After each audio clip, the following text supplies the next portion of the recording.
दोस्तों, क्या आप जानते हैं कि अमेरिकन नेवी के एक जहाज पर हमला उसी के एक मित्र देश द्वारा किया गया था और इस हमले में अमेरिका को काफी जान माल की क्षति उठानी पड़ी थी।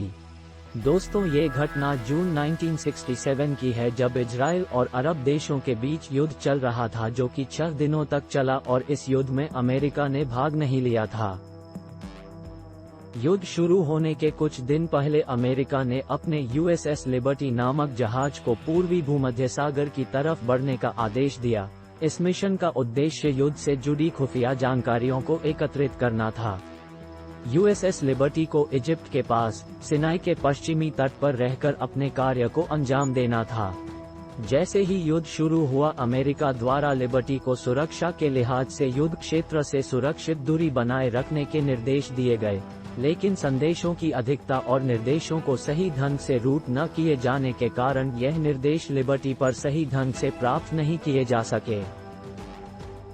इजरायली सूत्रों के अनुसार 5 जून को जिस दिन युद्ध शुरू हुआ, उस दिन इजरायली सेना के जनरल यित्जाक रॉबिन, जो कि इजरायल एयरफोर्स के चीफ थे, उन्होंने अमरीकी सेना को यह स्पष्ट कर दिया था कि इजरायल अपनी सीमाओं की सुरक्षा के लिए किसी भी हद तक जाने के लिए तैयार है और इसके लिए वो किसी भी अज्ञात जहाज को भी नष्ट करने से पीछे नहीं हटेगा। उन्होंने अमेरिका से कहा कि वह अपने सभी जहाजों को इजराइल के तटों से दूर रखे या फिर अपने जहाजों की सटीक स्थिति उनके साथ साझा करे। ऐसा इजराइल ने इसलिए किया जिससे कि दुश्मनों को पहचानने में किसी प्रकार की भी गलती न हो। युद्ध शुरू होते ही लिबर्टी के कप्तान विलियम ने यूनाइटेड स्टेट्स के 6th फ्लीट के वाइस एडमिरल मार्टिन को यह संदेश भेजा कि लिबर्टी की सुरक्षा के लिए एक जंगी जहाज भेजा जाए। अगले दिन एडमिरल मार्टिन ने जवाब भेजा कि लिबर्टी यूनाइटेड स्टेट्स का एक पहचाना हुआ जहाज है और किसी भी तरह से युद्ध में भाग नहीं ले रहा, इसलिए किसी भी देश द्वारा इस पर हमले की कोई संभावना नहीं है। और ये कहकर यूएसएस लिबर्टी की इस मांग को स्वीकार नहीं किया गया और यही अमरीकी नौसेना की भूल साबित हुई। अगले दिन 6 जून को इजिप्ट द्वारा अमेरिका को यह शिकायत की गई कि उनका जहाज यूएसएस लिबर्टी इजराइल की मदद कर रहा है। ऐसे में 7 जून की देर रात तक पेंटागन ने 6th फ्लीट के हेडक्वार्टर को आदेश दिए कि इजराइल से लगभग 120 मील की दूरी बनाकर रखे, लेकिन अन्य संदेशों की अधिकता के कारण यह निर्देश लिबर्टी द्वारा समझे नहीं जा सके। 8 जून की सुबह लगभग 5:45 पर इजराइल के एक फाइटर पायलट द्वारा अपने कमांड सेंटर को यह सूचना दी कि जब वह एक जहाज को पहचानने की कोशिश कर रहा था, तब उस पर उस जहाज से हमला किया गया है और यहीं से स्थितियों के बिगड़ने की शुरुआत हो गई। इस्राएली सैन्य अधिकारियों को लगा कि लिबर्टी कोई दुश्मन देश का जहाज है और लिबर्टी पर किसी तरह के पहचान के निशान भी स्पष्ट नहीं थे, इसलिए इन्होंने लिबर्टी पर हमले के आदेश दे दिए। आदेश मिलते ही इस्राएली युद्धक विमानों और पनडुब्बी ने लिबर्टी पर हमला बोल दिया। विमानों ने लिबर्टी पर 30 mm कैनन और रॉकेट्स दागने शुरू कर दिए और पनडुब्बी ने टॉरपीडो से हमला किया।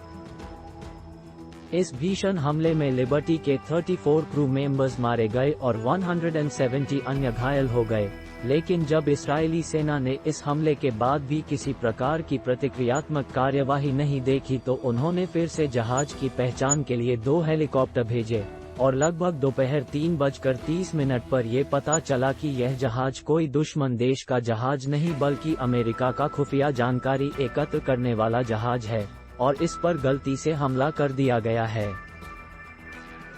लिबर्टी पर हमले के 2 घंटे बाद लगभग 4 बजे इजराइल ने अपनी राजधानी तेल अवीव में स्थित अमेरिकी दूतावास से संपर्क कर कहा कि इस्राएली सेना द्वारा गलती से एक अमेरिकन नेवी के जहाज पर हमला कर दिया है और इस गलती के लिए माफी मांगी।